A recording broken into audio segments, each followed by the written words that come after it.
Watauga Arts Council with your host, Cherry Johnson, serving arts in Watauga County for more than 30 years. Hi, I'm Cherry Johnson with Watauga County Arts Council, and if you haven't heard about the Blue Ridge Art Space and all the cool things we're doing there, you've been under a rock. Because the Watauga County Arts Council has this fabulous home. It's called the Blue Ridge Art Space. It's at the corner of Shadowline Road and State Farm Road. Most people know where those are, but if you don't have landmarks to go by, if you know where, Five Guys, if you turn up by Five Guys and go past Appalachian Bryan Estates and past the old Shadowline plant, we're the next thing right before the red light. And a lot of folks know the space when I tell them that it's the place with the little blue people on the front. And they go, oh, I know where that is. So we're the place with the little blue people on the front. Those people are doing all kinds of cool arts activities. They're doing painting, they're doing pottery, they're doing playing instruments, and they're dancing. And we do pretty much all of that at the Blue Ridge Art Space. That's to give you an indicator of some of the cool stuff that's inside the building and why you want to come inside. I have with me today some of the folks that help make some of the fun happen. This is Catherine Marks. You might remember Catherine. She's been with me before with teaching children's art classes. And then I also have with me David Smith, and you probably remember David because he's been with me a couple of times as well. These folks are helping with activities that are specifically great for children after school, and then David, some of yours also can be applied to adults as well. Yes. So we can have adult or children in your classes and stuff, yeah. But in Catherine's, we're kind of limiting it to children in yours. Mm-hmm. Now, Catherine, you have on your lap a pile of papers. And you are teaching a class in an after-school arts activities class that's coming on Tuesdays and Thursdays from, 3 to 5 p.m.? Yes.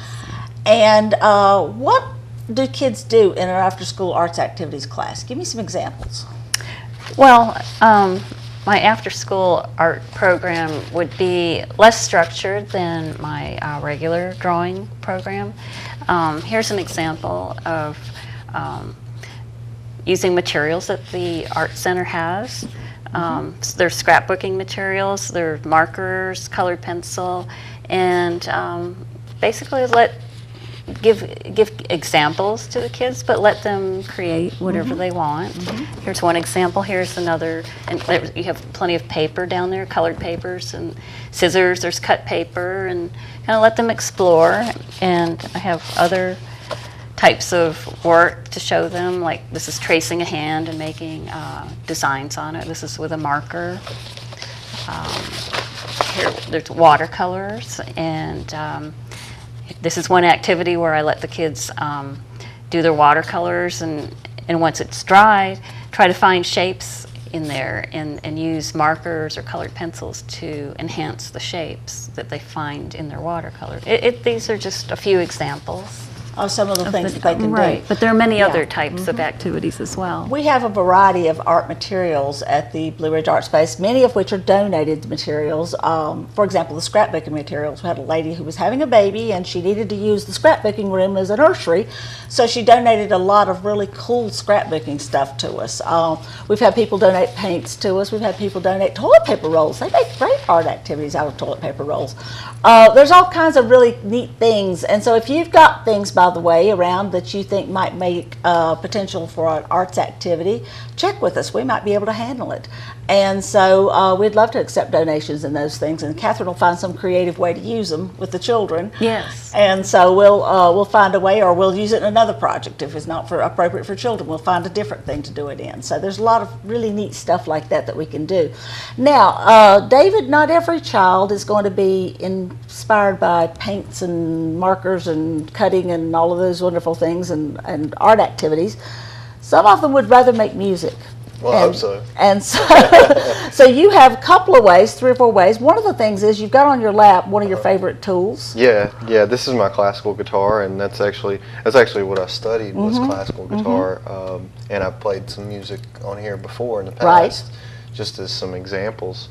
But I actually, know a lot of music that isn't classical, and I'm interested in sort of incorporating a little bit of this and a little bit of that into the lessons that we're gonna provide at the Arts Council. Okay, can you give us a little taste of something that you might teach a student, maybe someone in the range of 10 to 12-ish in age? 10 to 12-ish. Well, you know, there's a lot of nice little things. I've worked on I have a mandolin right here, as a matter of fact. Okay. And you know, I'm going to be teaching that guitar class. But if anyone's interested in the mandolin, I'd also like to provide lessons with that. Okay. And you know, you can play some really simple things on the mandolin. You can also play on the guitar as well. Right. Like do you know Wildwood Flower? I might when I hear it. Oh yeah. Yes. You know, and we can play those little melodies and incorporate that. That would be something I'd give to a child. Right. Or teach them how to play, you know, basic chords. You know, like that's a G chord. Right. And it's a D chord. And that's a C chord. And when and how to use each of those. When and how to eat, and the same on the guitar as well. We could incorporate both these instruments, and I'm actually learning how to play banjo if anyone's interested in these instruments. So I don't want to limit it to guitar really anymore. I'm hoping to have, but yeah, we're focusing on with the guitar crash course. We want to have as many students of the guitar as possible. Now, yeah, let's go back to the lessons a second. I want to go back to the crash course. On the lessons, you offer half-hour, three-quarter hour, and 1 hour lessons. Correct.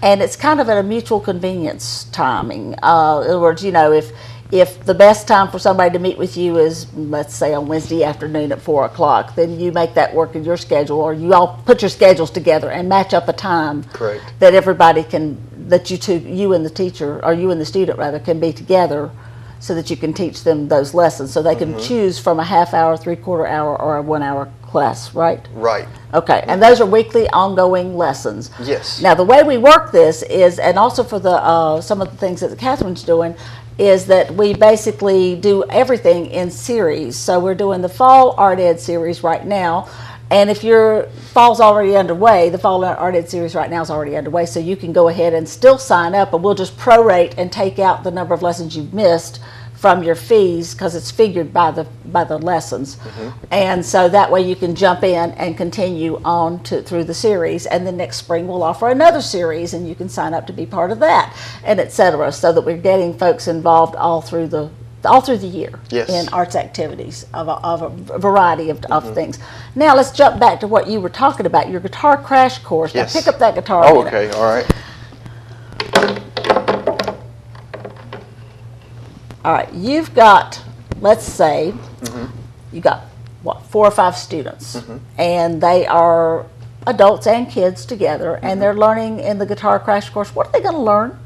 Well, they're going to learn how to read music a little bit. I want to teach them how to read just some basic stuff, you know, so we'll learn the notes on the G string, A and G, and then we'll go to the B string, and then the E string. And so this is for those folks who really don't know much about the guitar, but they want to. Yeah. So I'd like to teach them a musical scale. Then we'll learn a melody based on the musical scale and some chords.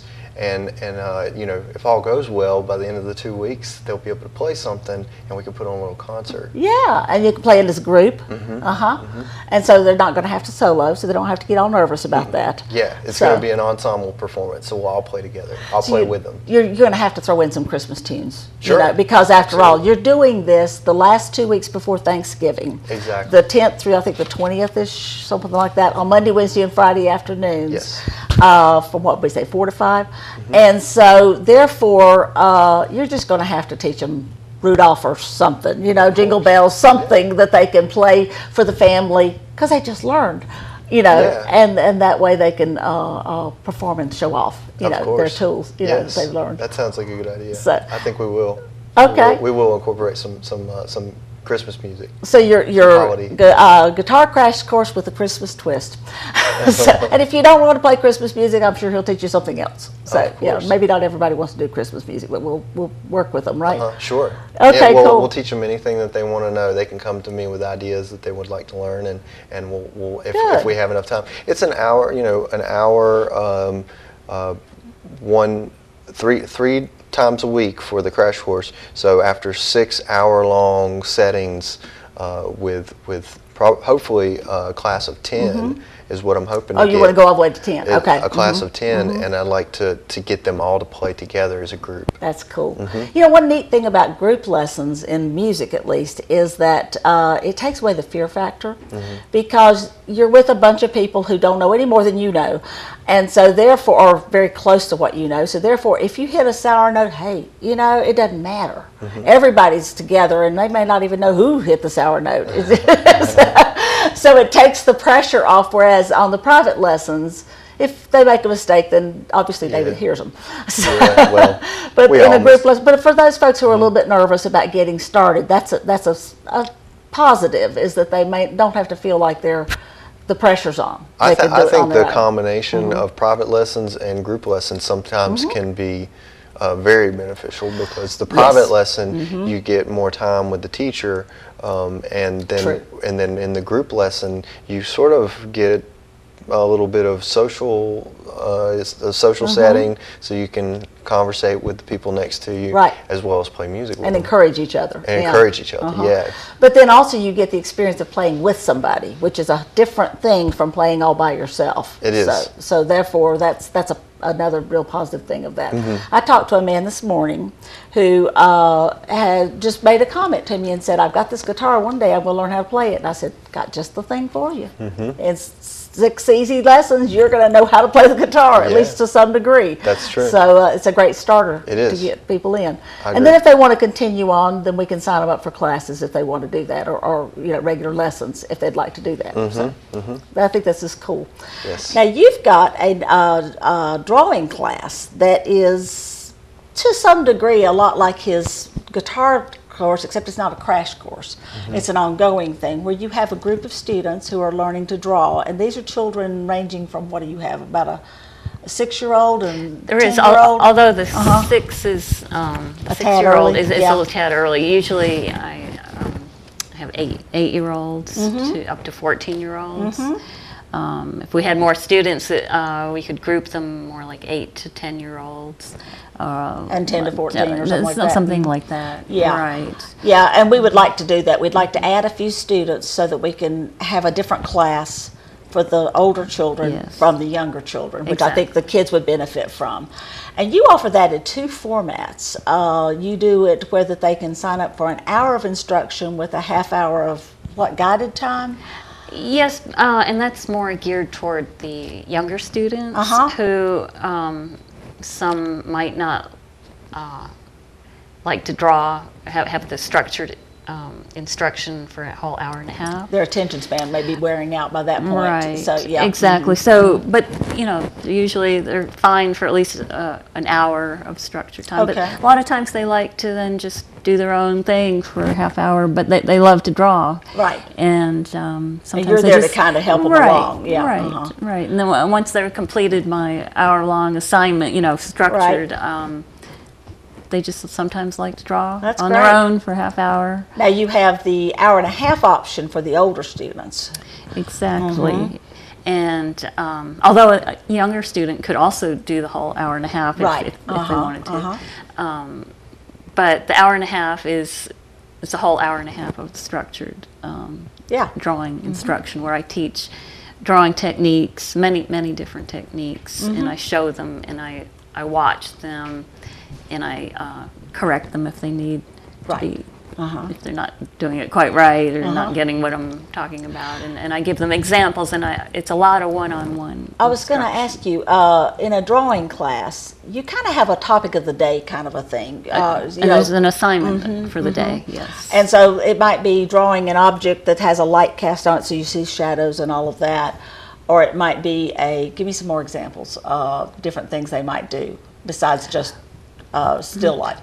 Well, we draw sometimes from, sometimes it's still life, but we've also drawn from the outdoors. And Sometimes you have photographs. that right, you work sometimes from. we go with photograph and photographs and copy those, or like another assignment would be to take a photograph and I show them how to draw that a different medium like a pen and ink and get the shading with the pen and ink. Or And that's a pencils. different technique Right. entirely. And then color work, where I show them how to mix colors. And Yes. I like to use colored pencil. It's a medium you can control very Right, well. right.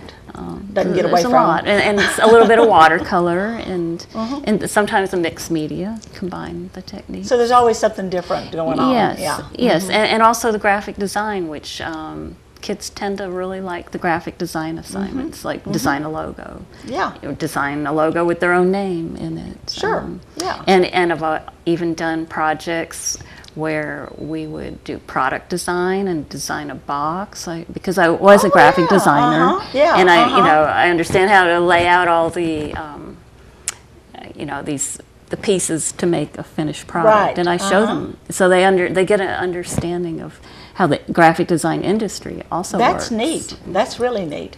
So what you're doing is introducing children to a big variety of drawing activities, because drawing is a lot more than a pencil and paper. That's right, drawing and design. Yes. And I think that's really cool. So it's sort of like David's Crash Course, but it's sort of different, So, and I think that's the cool thing, is that we're offering a variety of things. Now, there's going to be some kids that were like I was, because I was into drawing and music. I mean, that was my thing, was art and music, So I would have, if I were a child right now, I'd be in David's class on Monday, Wednesday, Friday, and in Catherine's class on Tuesday and Thursday, and I'd just be happy as a clam. So you folks are accepting students at this point, and we will continue to accept them until we fill up, and then if we fill up, we'll create a new class. We'll start over. So the door's always open, in other words. You can always bring your child and get them involved. Now, David, your lessons and your guitar crash course are not limited to children. That's right. Yeah, I'd like to offer it for any age group. And if the child is 6, 7 years old, they're probably if they're interested in music, they're probably ready to start playing an instrument. Some basics. Do we still have those we three-quarter? We do at the moment. We are selling some instruments, and right now we still have, I think, 2 child-sized guitars that we're still selling, and we also have a variety of sizes of the violin or fiddle, and even a couple of banjos that are different sizes. That's we sold our last mandolin, so we don't have any more of them. But at any rate, we are selling some instruments. We're selling them for half price of what the Arts Council paid for them back when. And the reason we're doing that isn't because we're anti-music. We love music. And we want people to have instruments and all of that, but we needed the storage space to become something that's more down Catherine's alley, actually, because we're going to create a children's activity room for children's art activities. And so we felt like that space might be yet better utilized in that way. So that's the reason that we're getting rid of the instruments, in order to create space that we can use in a different way. And so we're always changing, we're always adapting and trying to take on whatever people are looking for. If you've got ideas of things you would like to take and you haven't heard me talk about them yet, then call us and let us know. Our number is 264-1789, or come by, even better. Visit us, find out about what we offer, and then you can help us give new ideas and new things going. And if it's something appropriate for David or Catherine, I'll tell them that. But if it's not, then we'll find somebody else that can do it. So, so we were always looking for great ideas and for ways to keep you involved in the arts and in the Arts Council. Don't forget to check our website. All the information that you just heard about is on the website. You can always come by. We've got it in written form as well. And our website is watauga-arts.org. You can check it for information about this and a lot more. Watauga Arts Council with your host, Cherry Johnson, serving arts in Watauga County for more than 30 years.